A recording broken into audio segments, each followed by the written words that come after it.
구독자 여러분들 안녕하십니까, 김영대표입니다. 자, 오늘 7월 1일 화요일 마감 브리핑 시작하겠습니다. 자, 오늘 양지수는 다시 상승세를 회복을 하는 그런 모습이었습니다. 조금 아쉬운 건 상승폭을 좀 반납하면서 이제 마무리가 됐다는 건데, 일단 지난 분기를 좀 돌아보면 우리 시장 지난 분기 어렵게 출발했죠. 뭐 우리 시장뿐만 아닙니다. 미증시도 그렇고 글로벌 증시 모두 요 2분기를 굉장히 좀 어렵게 출발을 했었는데, 결과는 화려하게 마무리가 됐죠. 2분기 시작이 어려웠다기보다는 이제 3분기가 아니고 3월달 그 말부터 지수가 폭발적으로 꺾이기 시작했죠. 그래서 3월 달에 이런 하락을 보이면서 이제 2분기가 시작을 했기 때문에 굉장히 어렵게 시작을 했지만, 반대로 생각하면 많이 하락한 만큼 다시 급반등을 해주면서 이제 4월 달부터 급반등을 했기 때문에, 사실 이 2분기는 굉장히 그냥 이런 거죠.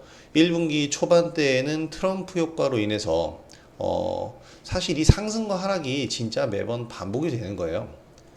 12월 달 미 대선 전까지 쭉 폭락하던 시장, 그리고 우리 시장 계엄 사태 때까지 이렇게 쭉 폭락하던 시장이었는데, 그 다음에 이제 계엄 사태 이후에 다시 쭉 반등을 해줬고요. 폭락 다음에 반등이 당연히 나온 거죠. 그 다음에 또 여기서 폭락이 나왔는데, 이때 폭락 나온 이유는 관세 전쟁입니다.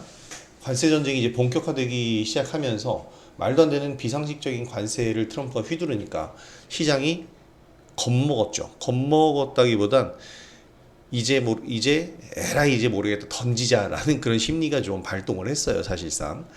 그러면서 이렇게 좀 하락을 했었고, 근데 이렇게 또 하락하다 보니까 과매도 양상의 상승 흐름이 나왔는데, 우리 시장은 이제 탄핵 정국 지나서 대선 정국까지 가면서 그 대선까지 맞물려서 이제 이렇게 급등을 보인 그런 모습이었습니다. 코스피 시장도 역시 마찬가지잖아요. 코스피 시장은 오히려 뭐 비교할 만한 부분도 아니고 더 크게 한번 나왔죠. 작년에 하락했었던 이 폭 자체가 요렇게 보면은 12월 달까지 이렇게 느슨하게 하락한 걸, 여기는 급격하게 하락했는데, 요렇게 보면 좀 느슨하게 그냥 횡보잖아요. 12월 달까지 역시 이 코스피 지수도 좋지 않았단 말이에요. 그러다가 올해 이제 가장 저점을 찍었었던 요 4월 달이 아까 코스닥 시장에서 봤던 동일한 위치입니다. 동일한 흐름을 보이면서 3,100포인트를 돌파. 정말 어렵게 시작한 2분기가 너무 화려하게 끝났어요. 2분기 내내 주가 상승했죠. 여기 약간 부침을 보였었던 요 기간이 있는데, 이 기간에 투자자분들이 제일 많이 이탈한 때입니다. 왜? 희망을 줬잖아요. 1분기 때 이렇게 상승하면서. 그래서 1분기 때 상승으로 여기 요 흐름에서 1월 달부터 쭉, 왜 이렇게 차트를 엉망으로 보게 만드는 거야? 이렇게 하자. 자기들 마음대로 지금 1월 달에 이렇게 쭉 오르면서 분위기를 좋게 만들었고, 여기 출렁이긴 했지만 다시 반등을 해주면서 3월 달까지 어떻게 보면은 희망을 줬잖아요. 여기 쭉 물려 있었던, 기나긴 하락에 지쳐 있었던 투자자들에게 이제 희망을 줬는데, 그걸 이렇게 부셔놨어요. 그리고 나서 이렇게 부수면 사람들이 잘 안 나갑니다. 오히려 너무 많이 부서졌으니까 오히려 잘 안 나가다가, 여기서 이렇게 반등이 나오면서 다시 이제 시작이 되나 보다 라는 그런 희망을 갖게끔, 더군다나 이때 대선 전국이었잖아요. 대선 레이스가 펼쳐지던 때라서 더 큰 기대감을 갖고 있었는데, 여기 2주 동안 이렇게 횡보를 하니까 사람들은 여기서 이걸 희망 고문이라고 하죠. 줬다 뺏는 거. 물려있는 상태에서 자 이제 다 왔나 했는데, 다시 이제 조정을 보이니까 여기서 가장 많이 이탈자가 나왔어요. 사실 이렇게 떨어지고 이렇게 반등한다고 해서 떨어진 종목이 이렇게 올라가는 건 또 아니니까 더 이제 배가가 돼서 힘듦을 느꼈을 텐데, 그 이후에 오히려 랠리 타고 이렇게 올랐잖아요. 항상 제가 강조하는 부분인데, 시장이 어렵고 안 좋을 때, 그리고 정말 안 좋을 때, 너무 안 좋다는 얘기만 들릴 때는 절대 나가서는 안 돼요.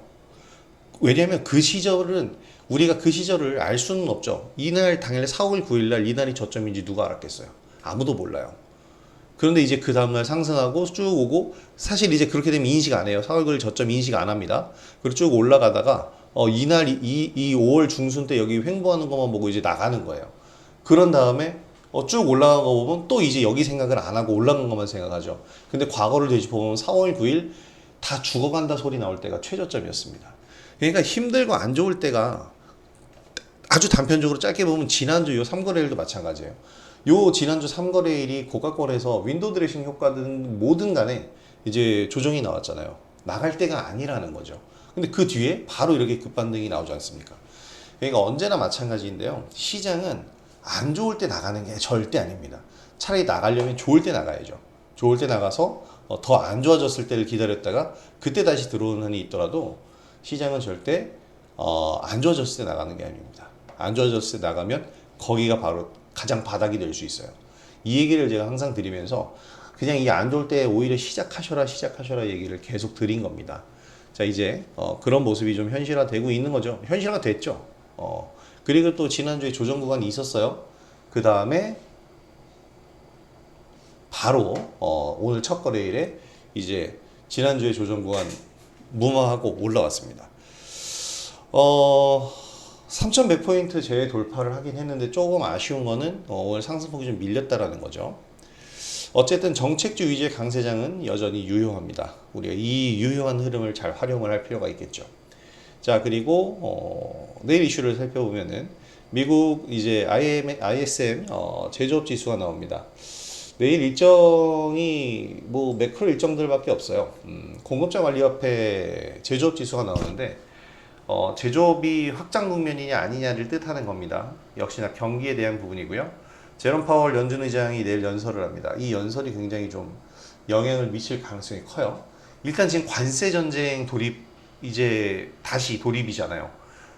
다음 주가 되면은 유예 기간이 다 끝납니다. 7월 9일이죠. 이 관세 유예가 될 거다라고 지금 얘기가 나오고는 있는데, 아직은 이거를 단언할 수는 없잖아요. 그래서 7일 이내에 이제 이거는 트럼프 대통령이 이제 협박을 한 부분이었고, 4월 2일부터 90일 유예니까 이제 다음 주부터 본격적으로 쭉쭉 나오게 될 겁니다. 자, 이번 주부터인가요? 거의 다음 주네요. 다음 주 말년데 베센트 재무장관이 이 협상이 지금 잘 진행이 되고 있다 라고 지금 얘기를 하고 있어요. 하지만 이제 거부하는 국가에게는 단호하게 지금 결단을 내릴 거다라는 얘기도 같이 하고 있기 때문에 이 관세 전쟁에 대한 부분, 그리고 파월 의장이 어떻게 얘기할지에 대한 부분도 생각을 해봐야겠죠. 내일 판단을 어떤 말을 할지를 보고 판단해야 되는데 보나마나 뻔할 겁니다. 아직은 신중하게 봐야 된다 이 얘기를 하겠죠. 관세가 아직 안 됐어요. 그냥 관세가 확정이 돼야 그때부터 이제 연준은 움직일 거다, 이런 얘기를 계속 하고 있는 겁니다. 그래서 트럼프는 화가 나고 있는 거고요. 트럼프가 화낼 일이 아닌데, 그죠? 관세를 빨리 확정 지어줘야죠. 자, 5월 구인 및 이직 보고서 고용 동향에 대한 부분 나오고요. 자, 관심 섹터는 피지컬 AI 관련주가 근데 움직임이 오늘도 좀 나오려다가 못 나왔어요. 오히려 좀 밀리는 흐름인데, 다른 쪽은 이제 다 성공적으로 지금 수익이 나고 있는데 이 피지컬 AI 쪽은 약간 좀 어렵네요. 정책을 만들어내기가 굉장히 어렵긴 할 겁니다. 그리고 정책보다는 대외 이슈가 나와야 돼요. 젠슨 왕이 엔비디아의 미래가 휴머노이드 로봇에 있다라고 얘기한 것처럼 이런 대외적인 이슈가 좀 나와줘야 움직임이 나올 겁니다. 또는 지금 과기부 장관이 빨리 지명이 확정돼서 나온다면 뭔가 코멘트들이 있겠죠. 전력섭이 관련주 오늘 프리마켓에서부터 난리 났는데 다 윗꼬리 달고 밀리긴 했습니다. 오후장에. 그래도 역시 계속 봐야 되겠고, 자, 어저께 제가 자세하게 설명드린 부분이 핀테크 관련주인데 오늘 다날 급등 나오면서 저희는 지금 뭐 1차 수익 실현이 아니고 2차 수익 실현까지 나갔죠. 다날 제가 이 차트를 챙겨 보여드리면, 어라? 매도를 안 했나? 제가 표기를 안 해놨군요. 6,970원에 일단 이 수익 실현을 거의 나갔고요. 제가 요 차트를 항상 이렇게 표기를 해두는데 이게 보기 직관적으로 아주 좋더라고. 그리고 670 2차 수익 실현 요렇게 나갔어요. 그래 나머지 잔량 들고 있습니다. 지금 뭐 상한가 문을 못 닫고 있는데 계속 상당한 퍼센티지의 수익률이 나왔어요. 제가 이거는 어저께도 자세히 설명드렸고 더군다나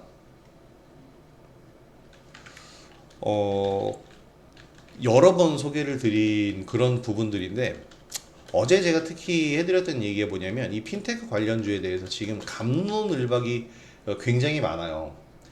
이게 되는 거다 안 되는 거다 거품이냐 아니냐 위험하다 어쩌다 뭐 이런 갑론을박들이 많잖아요. 근데 이 갑론을박이 나오고 있는 게 오히려 좋은 겁니다. 만약에 이게 영 안 될 거고 그냥 거품이면 단기 급등한 다음에 바로 그냥 끝나고 사라져요. 물론 지금 그런 종목들도 있지만 그래서 제가 어저께 한 얘기가 뭐였습니까? 스테이블 코인은 글로벌 대세 흐름이에요. 막을 수가 없어요. 이걸 누가 어떻게 막아요? 미국에서도 규제 법안을 만들었어요. 하지 말라는 게 아니죠. 규제를 만들었으니까 이 규제를 지키고 진행해라라는 거예요. 지금 우리나라 같은 경우엔 뭐 전 세계 뭐 선진 국가들 대부분 마찬가지겠지만 핀테크 환경이 조성이 되어 있는데 우리나라만큼 잘 되어 있는 데는 없습니다. 미국의 일론 머스크가 이제 페이팔을 만들면서 어떻게 보면 핀테크에 대한 어떤 시발점이 제공이 됐고 우리나라 다날이 언제적부터의 다날인가 굉장히 좀 오래전부터 이 다날을 알고 있었는데 다날의 이 역사가 어떻게 보면 우리나라 핀테크 역사예요. 그래서 오늘 다날 뭐 여러분 반복 매매하면 수익을 봤는데 제가 하고자 하는 얘기는 어저께도 얘기 드렸지만 우리나라가 스테이블 코인을 원화 기반으로 만들면 가장 전 세계에서 제일 잘 만들 수 있을 겁니다. 그리고 이거를 결제로 연결시키는 걸 제일 원활하게 할 수 있죠. 업데이트 한 번만 하면 끝날 거예요. 한마디로 얘기하면 스테이블 코인을 진행했을 때 가장 효과를 크게 볼 수 있는 나라고 완벽하게 지금 현재 기반 인프라가 되어 있는 나라가 우리나라인데 안 할 이유가 없습니다. 물론 이 스테이블 코인이 굳이 필요한가 어저께 그런 얘기를 드렸는데 저는 그렇게 생각해요. 굳이 우리 지금 핀테크 다 되고 있는데 굳이 가상자산을 만들어서까지 해야 되나 생각이 들지만 이걸로 인해서 파생돼서 나오는 어떠한 산업들이 있을 것이고 또 해외 직구를 한다든지 이럴 때 환율이 아니라 코인 간의 거래로 인해서 훨씬 더 빠르고 간편하게 손해를 안 보는 원활한 거래들이 이루어질 수가 있기 때문에 또 여기서 부가가치가 탄생을 하겠죠. 이런 것 때문에 이제 원화 기반 스테이블 코인을 만드는 건데요. 한국은행이 주장하는 바가 좀 맞다고 봐요. 기초 자산이 없는 기업이 뭐 오늘 형지페이 이런 것도 나오던데 기초 자산이 완벽하지 않은 기업이 무차별적으로 코인을 찍어내면 나중에 코인 런이 나와서 코인 대란이 나올 수 있죠. 그래서 제1금융권에 한정해서 정말 체계화되고 제도를 제대로 만들면 저는 아주 멋진 정책이 될 거라고 봅니다. 그런 이유들로 인해서 이제 스테이블 코인 관련주들이 상승을 했는데요. 일단 다날이 오늘 상승한 이유가 먼저 나온 얘기는 요거예요. 싱가포르 국부펀드 테마색으로부터 투자 검토 제안서 요청을 받았답니다. 테마색도 이 보유 금액이 상당히 큰 국부펀드죠. 세계에서 탑5 안에 든다라고 알고 있는데 정확한 금액을 모르겠네요. 테마색이 셀티론에 투자해서 4조 원의 수익을 거뒀다면 우리나라 수익을 빼간 화가 나는군요. 자, 그래서 어쨌든 테마색에서 다날에 투자가 이루어진다면 엄청난 자금이 들어오는 거예요. 그러면 이것은 초호재죠. 오늘 상한가를 더 빠르게 갈 수도 있었는데 왜 이렇게 지금 이 애프터마켓에서 상한가가 풀렸어요. 그리고 내려가고 있는데 뭐 그냥 지금은 이제 우리는 반복 매매를 통해서 수익을 벌써 세 차례나 봤기 때문에 이제 남은 물량은 지켜볼 거고 솔직히 말해서 재매수도 가능합니다. 지금 싱가포르 국부펀드에서 들어오는 가장 큰 이유가 지금 카카오페이도 태국이었나요? 가상은행 이제 진출했잖아요. 말씀드린 것처럼 우리나라 기업들의 핀테크 사업 능력이 굉장히 뛰어나요. 인프라가 돼 있는 나라에서 하고 있는 거 아닙니까? 다나를 지금 싱가포르 국부펀드에서도 보고 있는 건데 요런 부분들이 남아 있고, 또 얘기가 나온 게 오늘 더즌, 카카오페이, 스테이블 코인 관련주가 또 급등한다라는 얘기들이 이렇게 나왔어요. 제가 어저께 분명히 얘기를 드렸잖아요. 안 될 정책이 아니라니까. 이 정책은 무조건 이 정부, 새로운 정부에서 스테이블 코인 정책을 저는 무조건 시행하리라고 봅니다. 만들 거예요. 그리고 이렇게 만들 때 당연히 기초자산에 대한 평가가 굉장히 잘 이루어질 거고, 이 기초자산에 대한 평가가 가장 먼저 통과될 부분은 제1금융권입니다. 그리고 카카오는 뭐 이런 뭐 여러분들도 알고 계시잖아요. 지난 정권은 네이버와 친하고 지금 정권은 카카오와 친했잖아요. 그 전에 과거를 돌이켜 보면, 그래서 지난 정권 때 카카오가 많이 힘을 못 쓰고 사법 리스크에 많이 시달렸어요. 그러다 보니까 지금 역량이 안 돼. 네이버는 작년까지 지난 정권에서 계속해서 사업 역량을 키우면서 AI 분야를 많이 키워놨어요. 그렇게 보니까 지금 정부에서 일을 카카오에 맡기려고 해도 안 돼. 역량이 아직은. 그러다 보니까 AI 수석실을 누가 차지했어요? 네이버 출신이 차지했잖아요. 그러면 지금 정권에서 카카오를 이건 또 도의상 문제가 있잖아. 그럼 뭔가 하나 사업을 줘야 되는데, 그게 가장 좋은 게 뭡니까? 제사 인터넷 뱅크도 있지만 이 스테이블 코인이 더 핵심이 될 수 있다는 거죠. 그리고 이렇게 간다면 카카오페이가 압도적인 수혜를 받을 겁니다. 카카오뱅크는 뭐 제사 인터넷 뱅크로 갈 수 있는 거고요. 그래서 지금 이 스테이블 코인 정책은 제가 볼 때는 거의 무조건적으로 진행이 될 거다라고 감히 예상을 해보는 겁니다. 자, 그래서 카카오페이 같은 경우에 급등세 오늘 나왔죠. 물론 단할만큼은 아니지만 카카오페이도 급반등세가 나왔었습니다. 상승폭 오늘 뭐 대부분 종목들이 반납했는데 이 정도 흐름 나와준 것도 대단하죠. 그리고 하락세가 이제 멈췄다라는 거예요. 비상식적인 상승이었기 때문에 당연히 조정이 나오는 겁니다. 그리고 카카오페이의 가장 큰 수혜주인 더즌. 저는 이제 더즌을 여러분들한테 여러 번 소개를 드렸죠. 우리는 가지고 있습니다. 그래서 여러 번 매매를 했고, 지금 이제 뭐 이걸 매수하는 것보다 단알을 한번 사봅시다 해서 단알을 제가 드린 건데, 단알로 멋지게 지금 수익을 만들어 가고 있습니다. 스테이블 코인 관련주들은 종목 선별은 잘 해야 돼요. 그러니까 얘가 진짜 사업 진행하는지, 기초자산 탄탄한지, 그냥 무조건 스테이블 코인 이거 특허권 등록만 해놓은 상품 뭐라 그러죠? 그 코인 명을 가지고 등록을 하는 게 있는데, 이거 등록만 해놓은 거 아닌지, 이런 것들 잘 우리가 생각해 보고 눈여겨 봐야 되는 부분이죠. 그래서 그런 거 잘 검증한 다음에 검증된 기업들로 매매한다면 이것도 충분히 우리가 수익을 더 이어갈 수 있는 부분들이 나옵니다. 그래서 이렇게 잘 가져가야 되는 거고요. 자, 여기 여러 번 어저께도 설명드린 건데, 이제 상법 개정안 관련주도 있어요. 지금 뭐 상법 개정 관련주는 제가 원익을 여러분들한테 소개해드리면서 8,400원 1차, 그리고 오늘 9,500원 2차 수익 실현했습니다. 그게 바로 이제 원익이죠. 훌륭하지 않습니까? 차트가 너무 멋있습니다. 어깨 힘이 들어가는 것 같은데 잘난 척 하는 게 아니고, 이거 역시 마찬가지예요. 차트가 일단 완성이 됐었고, 여기서의 이 시세는 우리가 먹을 수 있는 시세가 아니에요. 이 시세를 우리가 수익으로 보려면, 물론 여기서 매수 들어갈 수도 있었지만 거래량이 평소에 없었고 뜬금포 상승을 하는 종목이었단 말입니다. 자, 그래서 여기에서의 그 수익은, 그래서 솔직히 구간이 있었지만 좀 놓쳤다고 판단했고, 이 조정 구간을 겪었잖아요. 원래는 여기서 상승 나왔어야 되는데 한 번 더 누른 거예요. 지금 이런 패턴이 많아요. 저 이렇게 해서 어저께 실리콘투도 이랬다 이렇게 얘기 드렸었죠. 그래서 지금 이제 소량씩 보유해서 좀 길게 가져가면서 스윙으로 돌리는 전략이 가장 좋은데, 자, 그 다음에 상승 흐름이 나오는 거 보고 눌림 나온 다음에 제가 이 금요일 날 매수를 한 겁니다. 자, 그리고 나서 어제 상승, 오늘 추가 상승이 나왔는데 무슨 얘기가 나왔어요? 이 얘기가 나왔어요. 상법 개정안 3일 날 처리할 거다. 그리고 국민의힘도 전향적 검토로 선회했다.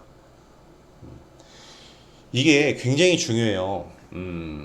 기업에게는 자칫 잘못하면 경영권을 다 빼앗길 수도 있어요. 그래서 그리고 경영권 뺏기지 사업 진행 제대로 못하지. 사실 기업이 우리의 적은 아니잖아요. 기업이 우리의 적이고 그러면 당장 공격해야 되는 거 아닙니까? 국가적인 차원에서. 그래서 지금 공격하는 건가요? 이게 말이 안 되잖아요.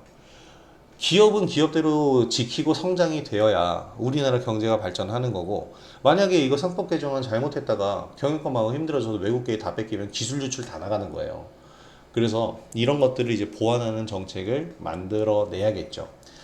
그래서 어쨌든 제가 이 부분에서 중요하게 생각하는 건 뭐냐면, 경영권 이제 요거 소송 남발과 배임치 확대 이거 난리 날 텐데, 주주에 대한 부분에, 주주의 그 권익 보호에 대한 부분에 굉장히 신경을 많이 쓰고 있습니다. 일단은 자회사에 대한 가치를 재평가해서 지주사에 반영하는 거, 이런 부분들이 있는데요. 이게 어떻게 보면은 자회사에 대한 부분이 지주사에 반영이 되면 지주사의 주가가 오르겠죠. 왜냐면 지금 지주사 주가가 다 낮으니까. 이렇게 오른 원익의 지금 시가총액이 고작 1745억입니다.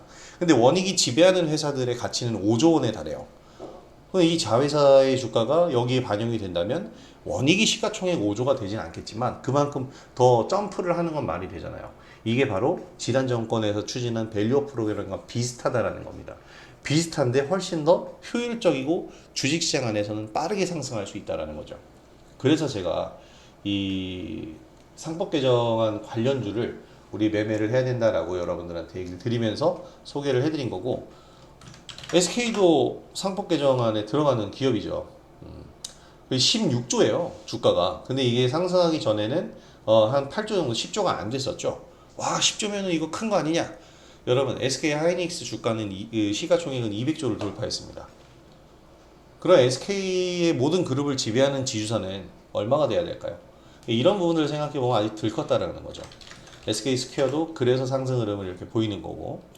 자, 그러면 한화는 한화 이 시가총액 8조인데 이것도 더블이 돼서 8조가 된 거잖아요. 지금 다들 이 상법 개정안을 보면서 이 상승을 하고 있다라는 거예요. 개별주에서 이제 우리산업홀딩스 제가 여러분들한테 얘기를 드렸는데 코오롱도 마찬가지고요. 코오롱도 마찬가지. 근데 제가 여러분들한테 픽해드린 것은 원익이란 말이죠. 멋있잖아. 이런 종목들을 해야 되는 겁니다. 물론 SK랑 한화를 해도 괜찮아요. 그리고 뭐 코오롱도 괜찮고 다 좋습니다. 근데 이제 뭐 그건 성향의 차이죠. 보다 더 탄력적인 거를 찾아서 매매하는 것. 이제 저는 보다 더 탄력적인 걸 여러분들에게 찾아드리려고 하는 거고요. 이런 종목들에서 우리가 수익을 찾아낼 수 있다. 근데 이런 종목들이 다 뭐예요? 정책 수혜주입니다. 지금 정권은 이게 굉장히 중요한 게 뭐냐면요. 지난 정권까지는 뭐 여당에서 뭔가 정책 추진하려고 그러면 야당이 거대 야당이기 때문에 반대하고 나서서 당파 싸움만 계속 일어났잖아요. 지금은 그 거대 야당이 여당이 됐어요. 그러니까 어떻게 됩니까? 하고자 하면 하는 거예요. 근데 지난 3년간 당파 싸움만 하느라 정책이 다 비었네. 하나하나 채워넣기만 해도 이걸로만 정책만 만들어내는데 한 2년은 걸릴 수도 있습니다. 이 얘기는 그 2년 동안 정책주로 인해서 정책주가 만들어지면서 시장도 상승, 경제도 부흥, 주식시장 활황 나올 수 있다는 거죠. 그래서 우리는 그걸 목표로 지금 시장 대응을 해야 되는 거예요. 그래서 지금 아주 활발하게 우리가 매매를 할 수 있는 때다 이렇게 얘기를 드리는 거고, 또 지금 그에 발맞춰서 성장을 하고 있어요. 지금 이제 신재생 에너지 관련주가 오늘 오전에 강세 보이다가 밀렸지만 지금 이제 신재생이냐 원전이냐 가지고 막 이제 또 싸우고 있잖아요. 싸울 일이 아니거든요. 같이 가야 되는 거니까. 근데 그러다 보니까 에너지 관련을 어느 쪽으로 보냐면 전력 설비로 그냥 돌려서 그냥 한 단계 건너뛰는 거죠. 생산하는 발전을 건너뛰고 나서 전력 설비부터 지금 기사가 계속 나오고 있어요. 제일 일렉트릭도 이제 전력기기 호황기기가 나오면서 이렇게 상승 흐름을 보였는데, 제일 일렉트릭만 호황인가요? 아니죠. 다들 호황이에요. 근데 뭐 얘만 가? 말이 안 되는 거죠. 동반 상승을 할 거예요. 이건 테마가 아닙니다. 전력 설비는 슈퍼 사이클이에요. 기사를 그냥 기사 제목만 봤죠. 다시 한번 보면 별다른 기계 봐봐. 내용은 하나도 없어요. 내용이 하나도 없어. 이 얘기는 어느 전력 설비 기기에나 다 갖다 붙일 수 있다는 얘기예요. 그래서 저는 TC 머티리얼즈를 여러분들한테 계속 얘기를 드리는데, 이 TC 머티리얼즈가 이제 애프터마켓에서 거래가 되는데, 오늘 올라갔다가 내려온 이 구간이 딱 매물대예요. 여기 소화하고 나면 거침없는 상승을 보일 겁니다. 작년에 이제 바이오스마트 설명드리면서 얘기 드린 바이오스마트 자회사인데, 이 모든 전력 설비에 들어가는 구리 동선을 제작하는 기업이에요. 원재료. 그러니까 원료를 만드는 기업이기 때문에 지금의 이 전력 설비 슈퍼사이클에 가장 초점이 맞춰진 기업이다라고 보시면 되겠습니다. 이렇게 지금 여러 종목들을 우리가 정책으로 연결해서 볼 수 있어요. 뭐 아까 다 말씀드린 부분인데 공약으로 내세웠던 정책들 지금이 중요한 게 뭐냐면 지난 분기가 대선 이후 새 정부에 대한 기대감이 생기죠. 그걸로 인해서 허니문 랠리를 보인 거예요. 근데 이번 분기 들어서면 어떻게 됩니까? 기대감이 현실화가 돼야 되는 거예요. 공약으로 내세웠던 정책이 구체화된다라는 거죠. 그래서 오늘 상승한 섹터 전반적으로 정책이 연관된 섹터 지금 설명드렸죠. 스테이블 코인 그리고 상법 개정 전력 설비 신재생 로봇이 근데 지금 이 피지컬 AI가 오늘 오전에 분명히 강세름이었는데 안 가고 있지만 현대차 그룹의 로봇자 회사인 보스턴 다이내믹스가 상장을 한다든지 이런 좀 대외적인 이슈가 좀 필요한 것 같고요. 어쨌든 이렇게 모두 주가에 민감하게 적용되는 정책들입니다. 말씀드린 스테이블 코인 설명드렸죠? 갑론을박이 많았던 분야. 이게 부정적인 여론이 형성되는 것도 어떻게 보면 장점이에요. 단점에 대한 거를 지적해 주는 게 이게 비난이 아니잖아요. 지적해 주면 고치면 되는 거니까. 그래서 이렇게 장단점에 대한 논의가 있다는 것 자체가 이제 탄생 임박을 알리는 겁니다. 지금 스테이블 코인뿐만 아니고 상법 개정, 뭐 통과 거의 확실시 되고 있고 말씀드린 새로운 밸류 프로그램인데 이게 되면 지금 코스피 지수가 역대 고점까지 200포인트 가량밖에 안 남았어요. 그리고 이런 정책들이 빛을 보게 되면 이거 주가 적용되면 200포인트는 정말 훌쩍 우리가 인식하지도 못하는 사이에 도달할 수도 있어요. 전고점에 도달한다는 거죠. 삼성전자가 96,000원이 아닌데 전고점에 도달하는 겁니다. 엄청난 일이에요. 이게 진정한 밸류업 아니겠습니까? 그러면 신고가 넘어서 3,500까지도 바라볼 수 있는 상태가 와요. 그래서 지금은 여러분들 제가 오늘 언급해드린 정책들만 해도 뭐 여러 개가 되죠. 제가 이거 지금 오늘 처음 얘기 드리는 게 아니라 그동안 계속 설명해드리고 언급해드린 이런 정책이란 말이에요. 이런 부분들 잘 포커스를 맞춰서 그 안에서 종목 선별을 잘 하셔서 매매 활용을 하시기 바랍니다. 활발하게 주식시장에 참여해서 우리가 지금 수익을 올려야 할 때이고요. 제가 이렇게 영상 매일 올려드리면서 여러분들에게 이것저것 소개를 많이 해드리도록 하겠습니다. 여러분들 구독자 여러분들 수익 올리시는데 제 영상이 많이 도움이 됐으면 좋겠고 제 영상이 도움이 되셨다면 구독하기와 좋아요 한 번씩 부탁드리도록 하겠습니다. 자, 오늘도 여러 얘기를 드리면서 3분기 스타트 저희는 이제 단할 상한가로 멋지게 출발했는데 원위까지 급등했고요. 다소 정책이 좀 입안이 좀 느리거나 그러면서 속도가 느려질 수는 있어요. 하지만 분명한 건 확실하게 진행돼야 할 정책이면 이것은 상승할 수밖에 없다는 겁니다. 그 중에서 종목 선별도 잘 들어가야겠죠. 이런 부분들 잘 고려하셔서 멋진 수익 올려보시기 바랍니다. 자, 오늘 영상은 여기서 마무리하도록 하고요. 저는 내일 영상으로 다시 돌아오도록 하겠습니다. 자, 오늘 3분기의 시작 첫날 수익 올리신 분들 수익 모두 축하드리고 내일도 활발한 대응 진행해 보도록 하겠습니다. 편안한 오후 되시고 내일 뵙도록 하겠습니다. 김원영 대표였습니다. 감사합니다.